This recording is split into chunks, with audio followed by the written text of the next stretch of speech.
আসসালামু আলাইকুম রহমতুল্লাহি ওবরকাতুহু। সম্মানিত দর্শক, মার্চ টু গোপালগঞ্জের যে রেশ, এটা কাটেনি। সমস্যা ক্রমশ ঘনীভূত হচ্ছে এবং এই যে মার্চ টু গোপালগঞ্জ উপলক্ষে গোপালগঞ্জ জেলাতে যা কিছু ঘটেছে এবং সেই সকল ঘটনার সঙ্গে যেভাবে কৌশলে সেনাবাহিনীকে জড়িয়ে দেওয়া হয়েছে এবং সেখানে গোলাগুলিতে, আইনশৃঙ্খলা রক্ষাকারী বাহিনীর গোলাগুলিতে সরকারি যে সূত্র, সেই সূত্র অনুযায়ী ৫ জন, বেসরকারি সূত্র অনুযায়ী কেউ বলছে ১০ জন, কেউ বলছে ১৯ জন যারা নিহত হয়েছেন। এ পর্যন্ত যাদেরকে মৃত বলে বা নিহত ব্যক্তি বলে চিহ্নিত করা হয়েছে, তাদের বেশিরভাগই নিরীহ সাধারণ জনগণ এবং তারা কেউ এখানে যুদ্ধ করতে এসেছিল, মারামারি করতে এসেছিল, ঢিল ছুঁড়তে এসেছিল, এমন কোনো তথ্য এবং প্রমাণ এখন পর্যন্ত পাওয়া যায়নি। সরকারের যে মদতপুষ্ট রাজনৈতিক দল, যেটিকে কিংস পার্টি বা রাজকীয় পার্টি বলা হয়, সেই এনসিপি, তারা জুলাই বিপ্লব উপলক্ষে বা জুলাই অভ্যুত্থান উপলক্ষে সারা বাংলাদেশে ৬৪টি জেলাতে পদযাত্রা শুরু করেছে। তারই ধারাবাহিকতায় হঠাৎ করে তারা গোপালগঞ্জে যে তাদের পদযাত্রা, সেই পদযাত্রাটিকে তারা মার্চ টু গোপালগঞ্জ, ইংরেজিতে তারা এটিকে রূপান্তরিত করে। ১ ২ নম্বর হলো যে তারা এই যে মার্চ টু গোপালগঞ্জ, এই সিদ্ধান্তটি হঠাৎ করে নেয়। এর কারণ হলো তারা বাংলাদেশের সকল জেলাগুলো যাবে এভাবে বলেছিল, কিন্তু গোপালগঞ্জ যাবে এই ধরনের সিদ্ধান্ত আমরা জানি না। দ্বিতীয়ত, হঠাৎ করে যখন তারা মার্চ টু গোপালগঞ্জ ইংরেজিতে বলল, অতীতে যেভাবে কমপ্লিট শাটডাউন এই ধরনের যাকে বলা হয় যুগান্তকারী তারা যে প্রোগ্রাম দিয়ে সফলতা লাভ করেছিল, তার এই ধারাবাহিকতায় তারা মার্চ টু গোপালগঞ্জ দিল এবং তার সঙ্গে সঙ্গে তাদের সমর্থক এবং তাদের হেটার, যারা তাদেরকে ঘৃণা করে, তারা নানা রকম পক্ষে এবং বিপক্ষে গুজব ছড়াতে থাকলো। বলা হলো বঙ্গবন্ধুর মাজার ভাঙা হবে, এটা করা হবে, ওটা করা হবে ইত্যাদি, এবং তা নিয়ে একেবারে রীতিমতো গোপালগঞ্জ উত্তাল। যখন এরকম একটা পরিস্থিতি বা পরিবেশ তৈরি হয়, সেখানে সাধারণত অতীতকালে ১৪৪ ধারা জারি করা হয়। এমনকি সরকারি দল, যেমন ধরুন আওয়ামী লীগ এবং বিএনপি, তারা যখন পরস্পর মুখোমুখি অবস্থানে চলে যেত অতীতে, এবং পরিস্থিতি যখন দেখা যেত যে স্থানীয় প্রশাসন নিয়ন্ত্রণ করতে পারছে না, তো সেক্ষেত্রে বিএনপির ক্ষমতাকালীন সময়টিতেও দেখা গেল বিএনপি প্রশাসন বা সরকারি প্রশাসন ১৪৪ ধারা জারি করেছে। আবার আওয়ামী লীগের জামানাতে এরকম ঘটনা বহুবার ঘটেছে। কখনো বিএনপির সঙ্গে, কখনো নিজেদের দুটো দলের মধ্যে অন্তর্দ্বন্দ্ব যখন অনিবার্য হয়ে পড়ে এবং যেখানে আশঙ্কা করা হয় যে হতাহতের সংখ্যা অনেক বেশি হবে, সেখানে সাধারণত ১৪৪ ধারা জারি করে কোনো পক্ষকে সেখানে সভা সমাবেশ করতে দেওয়া হয় না। তো গোপালগঞ্জে যে সমস্যা হয়েছে, যে সংঘাত হয়েছে, সংঘর্ষ হয়েছে এবং এখনও পর্যন্ত এটা যে রেশ রয়ে গেছে এবং সারা বাংলাদেশকে যেভাবে ঝুঁকির মধ্যে ফেলে দিয়েছে, এটা প্রথমত গোয়েন্দা ব্যর্থতা। দ্বিতীয়ত, যদি গোয়েন্দা ব্যর্থতা না হয়, তাহলে এরকম একটি ঘটনা ঘটানোর জন্য গোয়েন্দাদের একটা চক্রান্ত এখানে ছিল। আর তৃতীয়ত, বাংলাদেশ সেনাবাহিনীকে আন্তর্জাতিক অঙ্গনে এটিকে যাকে বলা হয় কলঙ্কিত করার জন্য, জাতিসংঘ মিশনে এই সেনাবাহিনীর সুনাম এবং সুখ্যাতি এগুলো পুলিশের মতো করে দেওয়ার জন্য, এবং আমেরিকার যে সকল মানবাধিকার সংগঠন রয়েছে তার সঙ্গে সঙ্গে জাতিসংঘের যে মানবাধিকার সংগঠন রয়েছে, এই মানবাধিকার সংগঠন যেটা সম্প্রতি বাংলাদেশে তাদের অফিস করেছে, এই সংগঠনের দ্বারা সেনাবাহিনীকে কলঙ্কিত করা, দায়ী করা এবং প্রশ্নের মুখোমুখি করার যে একটা সুদূর প্রসারী চক্রান্ত রয়েছে, তা এই গোপালগঞ্জের মাধ্যমে হয়তো শুরু হয়ে গেছে। সেনাবাহিনী এটা কীভাবে মোকাবেলা করবে আমি এটা বলতে পারি না। এর কারণ হলো ইতিমধ্যে দুটো অ্যাঙ্গেল থেকে সেনাবাহিনীর বিরুদ্ধে চক্রান্ত হচ্ছে দীর্ঘদিন ধরে। সাম্প্রতিক সময় যদি আপনি ধরেন, তাহলে রোহিঙ্গাদেরকে বা আরাকান আর্মিকে মানবিক করিডোর দেওয়া হবে এবং সেই মানবিক করিডোর জাতিসংঘের অধীনে মানবিক করিডোর দেওয়া হবে। মার্কিন সৈন্যরা বা জাতিসংঘের শান্তিরক্ষী বাহিনীরা সেটা তদারক করবে এবং আরাকান আর্মিদের কাছে বা আরাকানে বসবাসরত রোহিঙ্গাদের নিকট জাতিসংঘের সরঞ্জামাদি যাবে এবং গোপনে আমেরিকার অস্ত্র যাবে। এরকম একটা অবস্থায় সরাসরি সেনাবাহিনী সরকারের সিদ্ধান্তের বিরুদ্ধে রুখে দাঁড়িয়েছে, সঙ্গতের কারণে আমেরিকার বিরুদ্ধে দাঁড়িয়েছে এবং এটা নিয়ে আমেরিকা মানে একেবারে সেনাবাহিনীর প্রতি যার পরনায় বিরক্ত। ফলে এই বাহিনীটিকে যে কোনোভাবে অ্যাবান্ডন করে দেওয়া, এই বাহিনীটিকে যে কোনো মূল্যে অবদমিত করে দেওয়া বা এর একটি কাউন্টার প্যারামিলিটারি গঠন করা বা একটি আলাদা বাহিনী গঠন করার ব্যাপারে ইতিমধ্যে কিন্তু তারা কাজ শুরু করেছে। আপনারা দেখেছেন যে জেনারেল নুরুদ্দিন খান বাংলাদেশের খুবই জনপ্রিয় সাবেক সেনাপ্রধান, যার সঙ্গে একসময় বিএনপির ভালো সম্পর্ক ছিল। জামাতের সাথে তার খুবই পারিবারিক সম্পর্ক এবং তিনি বিএনপি জামাতের বাইরে আওয়ামী লীগের মন্ত্রী ছিলেন। তো এই ভদ্রলোক অতি সম্প্রতি একটা খুব গুরুত্বপূর্ণ তাৎপর্যপূর্ণ কথা বলেছেন যে বাংলাদেশের একটা কি বাহিনী যেন তিনি বলেছেন যে এরকম একটা বাহিনী আলাদা গঠন করা উচিত। তো সেই বাহিনী যদি গঠন করা হয় যেটাকে রক্ষী বাহিনীর মতো যদি হয় বা বিপ্লবী বাহিনীর মতো হয় বা ধরুন ইরানের যে ওদের যে রেভলিউশনারি গার্ড, তো বিপ্লবী বাহিনী, তো সেরকম কিছু হয় তাহলে সেনাবাহিনীর আর অস্তিত্ব থাকবে না। ২ নম্বর হলো যে ভারত যেটা চাচ্ছে, সেই ১৯৭১ সন থেকে ভারত চাচ্ছে বাংলাদেশের সেনাবাহিনী না থাকুক এবং এজন্য বঙ্গবন্ধুর উপর তাদের একটা চাপ ছিল এবং বিভিন্ন সময় তাদের যারা তাবেদার শাসক বাংলাদেশে এসেছে প্রায় সবার মাধ্যমে সেনাবাহিনীকে যেটা লজিস্টিকভাবে দুর্বল করে দেওয়ার যে ভারতীয় মাস্টার প্ল্যান সেটা বাস্তবায়িত হয়েছে। যেভাবে মালদ্বীপে হয়েছে সেখানে হলো সেনাবাহিনী নেই বা যেভাবে ধরুন সিঙ্গাপুরে সেনাবাহিনী নেই।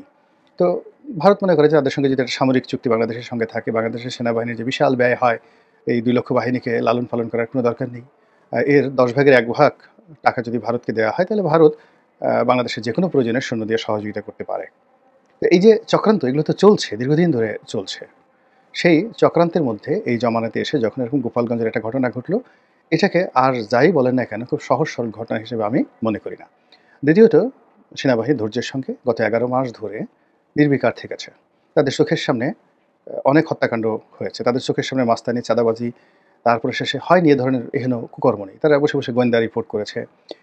বসে, বসে মুনকার নিকিরের মতো তারা অনেক কিছু লিখেছে কিন্তু নিজেদের লাঠি বা বন্দুক ওইভাবে বেশি প্রয়োজন না হলে তারা কিন্তু উঠায়নি। কিন্তু এখানে একেবারে সরাসরি যুদ্ধ অবস্থা, জলে, স্থলে, অন্তরিক্ষে। এখানে হেলিকপ্টার গিয়েছে কিনা আমি বলতে পারব না। কিন্তু নৌবাহিনীর যে গানবোটগুলো সেখানে টহল দিয়েছে গোপালগঞ্জের খালে, বিলে, নদীতে।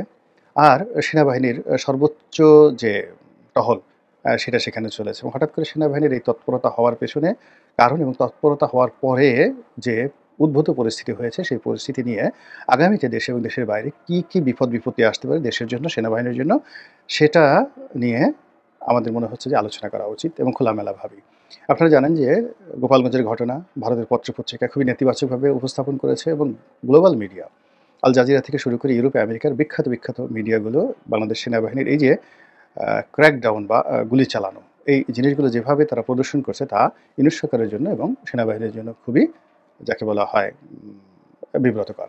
তো এখন এই গোপালগঞ্জের ঘটনা যা হলো তা থেমে যায়নি। কারফিউ দিয়েও সেখানকার পরিস্থিতি আজকে যে ভিডিওটি করছি সেটা হলো জামাতের মহাসমাবেশ চলছে ১৯ তারিখ শনিবার এই সময়টিতে এবং এখনও পর্যন্ত সেখানে ৮ ঘন্টার জন্য বা ৯ ঘন্টার জন্য বোধহয় কারফিউ শিথিল করা হয়েছে, কিন্তু এখনও কারফিউ চলছে। এর মধ্যে আওয়ামী লীগ নিষিদ্ধ, তাদের ছাত্রলীগ সংগঠনটি পরিপূর্ণভাবে নিষিদ্ধ এবং তাদের রাজনৈতিক কর্মকাণ্ড নিষিদ্ধ। তারা হরতাল ডেকেছে ২০ তারিখে অর্থাৎ রবিবার দিন এবং এই হরতাল নিয়ে সারা বাংলাদেশে এক ধরনের প্রতিক্রিয়া, মিশ্র প্রতিক্রিয়া লক্ষ্য করা যাচ্ছে।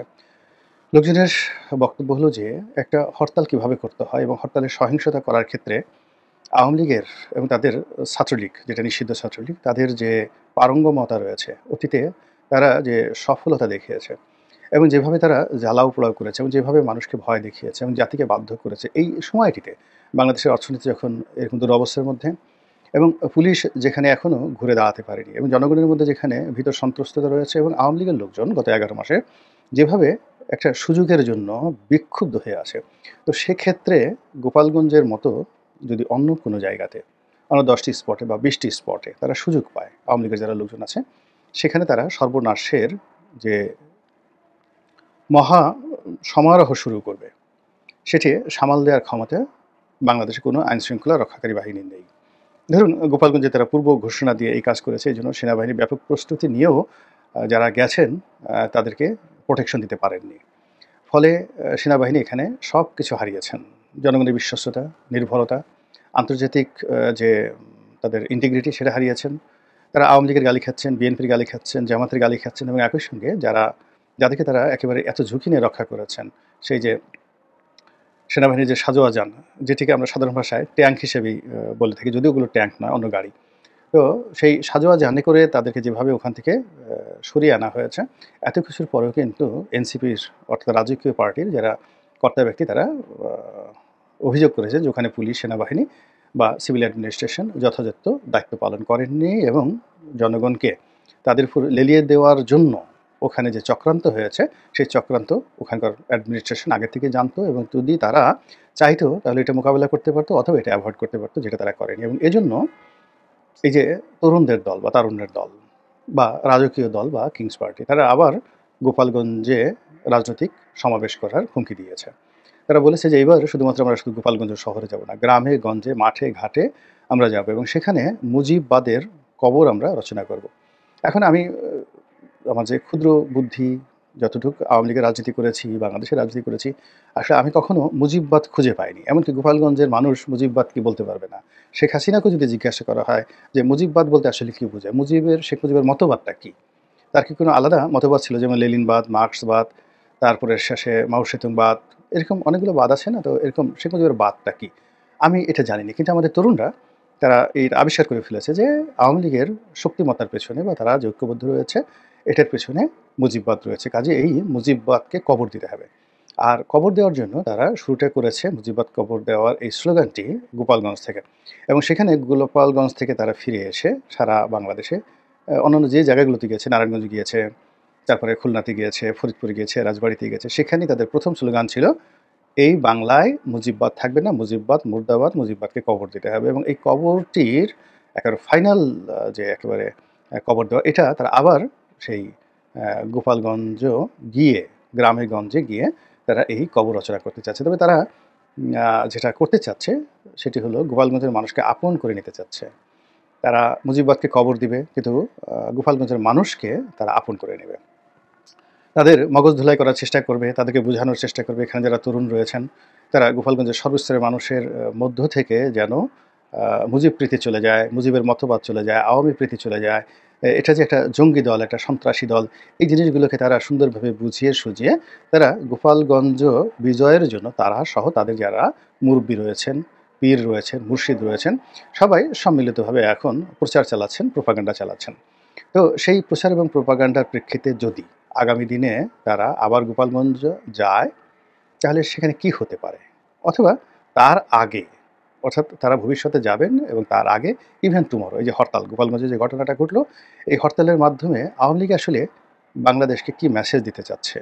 তারা কি করতে চাচ্ছে? ওখানে দিল্লিতে বসে শেখ হাসিনা যে গর্জন করছেন, ছাত্রলীগের সভাপতি সাদ্দাম সাহেব যে গর্জন করছেন, ছাত্রলীগের সাবেক সভাপতি, আওয়ামী লীগের সাধারণ সম্পাদক জনাব ওবায়দুল কাদের তিনি যে হুমকি দিচ্ছেন, সেটি আসলে কতটা বর্ষণ করবে? এটা এই যে আগামীকাল অর্থাৎ ২০ তারিখে তারা যে হরতালটি দেখেছে, এই হরতালের মাধ্যমেই এটি প্রদর্শিত হবে। যদি তারা এই হরতালটিতে সফল হয়, তাহলে জনাব নাহিদ এবং তাদের যারা সঙ্গী সাথী রয়েছেন এনসিপির, তাদের গোপালগঞ্জে যাওয়াটা আসলে খুবই দুরূহ হয়ে যাবে এবং সেনাবাহিনী সঙ্গতির কারণে দ্বিতীয়বার ঝুঁকি নেবে না। আর যদি হরতালটি তারা সফল করতে না পারে এবং এটি একটা কথার কথা হয়ে থাকে, তাহলে শুধু গোপালগঞ্জে যাওয়া না, গোপালগঞ্জের গ্রামে-গঞ্জে গিয়ে প্রচার নয়, আরও অনেক কিছুই হয়তো আগামীতে আমরা দেখতে পাবো এবং সেই যে দৃশ্য, সেই দৃশ্য দেখে আওয়ামী লীগের গড়াগড়ি করে কান্নাকাটি করা ছাড়া কোনো উপায় থাকবে না। মহান আল্লাহ আমাদের সবাইকে হেদায়েত দান করুন এবং হেফাজত করুন। আসসালামু আলাইকুম ওয়া রাহমাতুল্লাহি ওয়া বারাকাতুহু।